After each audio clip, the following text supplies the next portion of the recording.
have has had نن به موږ دا زده کوو چې د دې صحیح مین څه دی دا موږ په کوم ځای کې استعمالولی شو د دې قانون او قاعده څه شی ده انشاءالله په یوه داسې طریقه درته ښیم چې تاسو به هم په اسانۍ سره زده کوئ او نور خلکو ته به هم په اسانۍ وښیي They include past, present and future tense, but when it comes into using have, has and had, we all get stuck. Let's get down to work. Have, has, had. دا auxiliary word یا helping word دی. Helping word یا auxiliary word موږ ته په جمله کې دا ښیي چې یو کار څه وخت شوی دی په راتلونکي کې شوی دی په past کې شوی دی او که اوس په حال کې جاري دی have, has او had دا هم auxiliary word دی. have, has دا د present یا موجوده او helping word دی. هغه زمانه چې همدا اوس جاري وي د موجوده وخت سره تعلق ساتي have او has ورته استعمالو.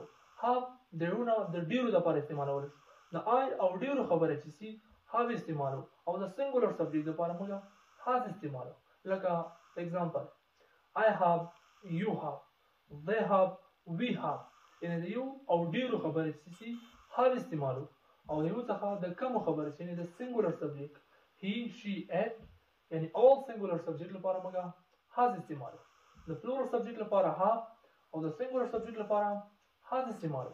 Example I have a big car ما سره یو لوی موټر دی. I have a big car ما سره یو لوی موټر دی یعنی اوس سره دی د موجوده وخت سره تعلق ساتي.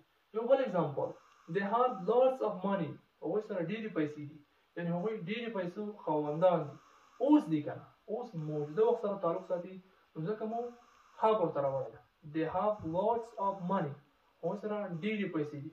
She has a cat هغه یو پیشي لري یعنی یو بل example په has کې she has a cat هغه یو پیشي لري اوس ورسره دی که اوس هغه د یو پیشي خاوند دی یعنی جنۍ ده she has a cat هغه یو پیشي لري اوس په موجوده وخت کې ځکه ما ورته has راوړی او دغه تاسو ته موږ مخکې ویلو چې د plural subject لپاره به have استعمالو د singular subject لپاره has استعمالو.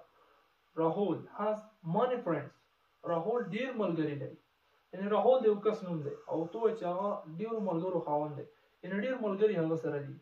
راهول has many friends راهول ډېر ملګري لري د یو څخه د ډېرو خبرې چې سي have راوړه د یو څخه د کمو خبرې چې سي has راوړه. had دا د past tense یا تېره شوې زمانې helping word دی یعنی هغه زمانه چې تېره شوې وي پخوا بشپړه شوې وي د هغه لپاره موږ had استعمالو څرنګه چې موږ په present کې have او has استعمالو helping word همدارنګه موږ په past کې had استعمالو خو په present کې د I او ډیرو خبره بچي وه موږ have راوړ او د یو singular خبره بچي وه has مو استعمالو خو په past کې دا شی نشته یعنی had موږ د ټولو لپاره استعمالولی شو د I, you, we, they, he, she, it all subject یعنی ټول subject که singular وي که مفرد وي د دې لپاره موږ had راوړو.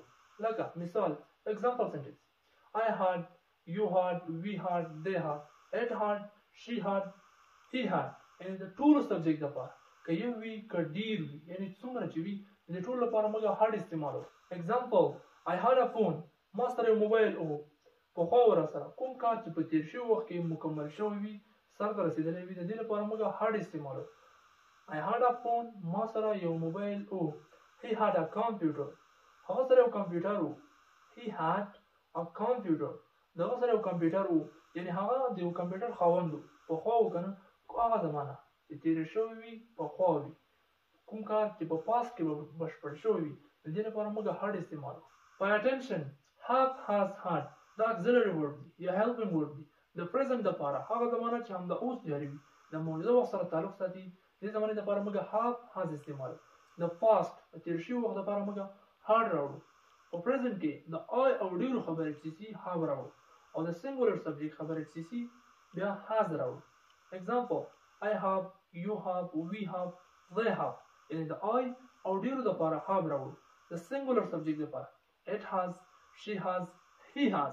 په present کې د I او ډېرو لپاره have راوړه په present کې د I یعنی د کمو لپاره د یو لپاره د singular subject لپاره has راوړه. past لپاره had استعمالو.